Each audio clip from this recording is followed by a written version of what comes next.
Hi. In my last video, I talked a lot about sort of how to generate these graphs. This is one of the graphs we generated. But what I didn't talk about was the things you needed to do to the graph to make it a full, complete graph. And that's like label the axes. You might want to change the axes values and things like that. So let's go ahead and let's do that this time. Okay, here we go. What we do here is just go ahead and click on the graph. You can see the little circles around here, so it's formatting the graph. And we go to click this menu called Chart Design. And whenever you hit Chart Design here, you see there's a menu come here with Chart Design Element. And we have the axis titles, primary, horizontal. And we'll type concentration, milligrams per ml, close it off. So we have concentration in terms of milligrams per ml for this experiment, that's fine. Go ahead and let's add the vertical axis.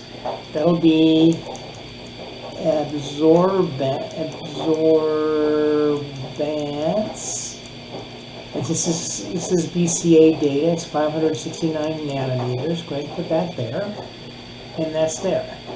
And minimalistically, that's all you need to do. When you're making a graph that goes into an official publication, you probably wouldn't have a title here, and you probably wouldn't put the equation on the graph. But I think in our cases, it's kind of nice to do that for our reports. You might want the thing is you can move the graph and you can move the equation to where you want it, that sort of thing.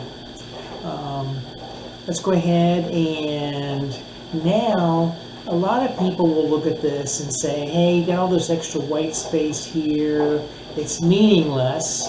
So why don't we just go ahead and change that? So click on that axis there, and you see this little histogram symbol coming up. And go to axis options and make that 1. Make the minimum, okay, let's go ahead and make that 2.1. You click on it, and you'll see that it makes it 2.1. And you might want, oh, that's interesting.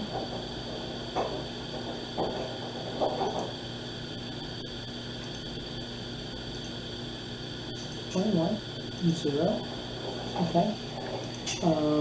So he goes, there's a little bit more that axis there. And some people say, okay, the maximum is about 2.5. Let's go ahead and change this axis. So you click on those values, go to histogram, and axis options, and type, make that 0, and maybe 2.6. Click that. And you see the graph fills it up a little bit more. So you have apparently what looks like a nice little graph that you can just click on it and just copy, and then it's ready. Then you go ahead and if you open Word up, you can copy that graph into Word, and you can fill in your figure legend and all that.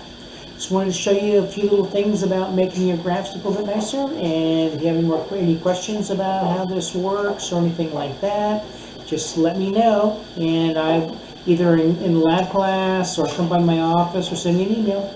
I will see you later. Thanks. Bye.